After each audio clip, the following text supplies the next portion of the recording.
Hello, my name is Keith, and this is a series of videos about my understanding of everyday theology and how it informs and forms our lives. And if you like these videos, I ask you to subscribe to my YouTube channel.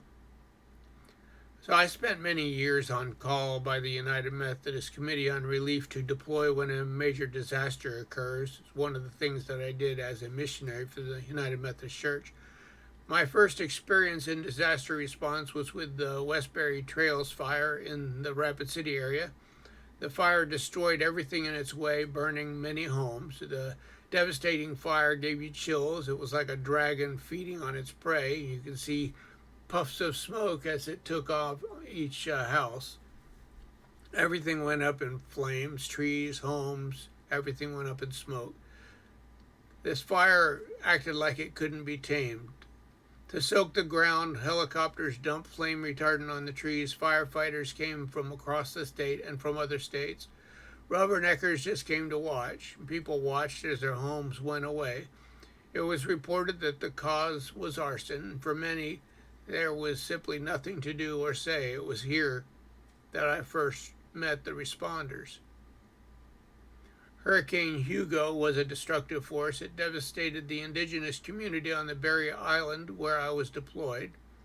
There was a unified response from the American Red Cross, the Salvation Army, the National Guard, and many other response groups. They provided food, clothing, supplies, and volunteers. There were trees to cut and homes to repair. The teams brought chainsaws, hammers, and other gear. The responders were there. They already know what to do and where to go. Whatever the disaster, they will show up with their efficiency, with their Band-Aid skills. They are not there for the adventure or for the disaster thrills. During Hugo, yachts were dumped onto roads, dumpsters were used as destructive projectiles, mobile homes were tossed and torn apart. The damage was everywhere that you could see. In fact, where Hugo I Go was painted on one. The recovery had a profound effect as side by side the work was done with no distinction of class, poor or elect. These were the responders.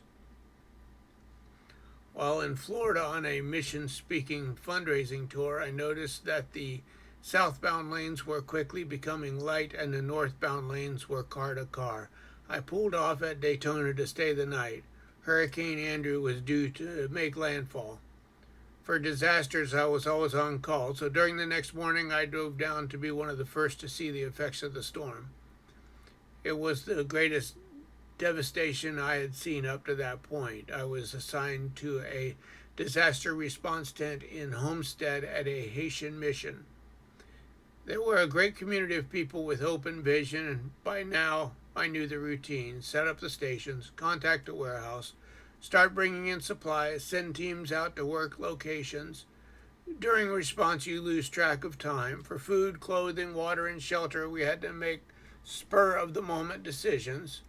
The response to a disaster is basically controlled chaos. Unfortunately, the disaster caused a cultural prison that I will probably discuss in another story. But we certainly were ready for the responders. When I retired from United Methodist Missions, I continued with disaster response for the United Methodist Church and also for the community, primarily for storms in the state of Florida. I was deployed to many more disasters, including the Palm Bay fires, Tropical Storm Faye, Hurricane Matthew, Hurricane Irma, Hurricane Michael, and Hurricane Nicole. In every case, I was able to recognize the responders with their chainsaws and hammers. They were different people, but still the same. Some were rough looking, but cut from the same mold.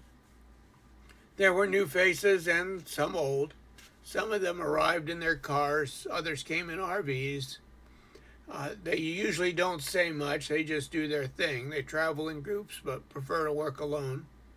I would give them their assignments and provide the supplies, and with very little discussion, they were on their way to repair somebody's devastation. They would continue this day after day. They either don't realize their importance or they don't dwell on it. To someone who lost all of their possessions and their homes, the emotions can be intense. These people just step in and clean up the mess. When people work together, hope never lacks. With every tree removed and every board nailed back in place, people are given the promise of tomorrow. Responders do not receive the credit they're due, but I think that they receive a much more meaningful reward, the satisfaction of doing good. I will probably see them again. We will respond when we are sent, because I have become a responder.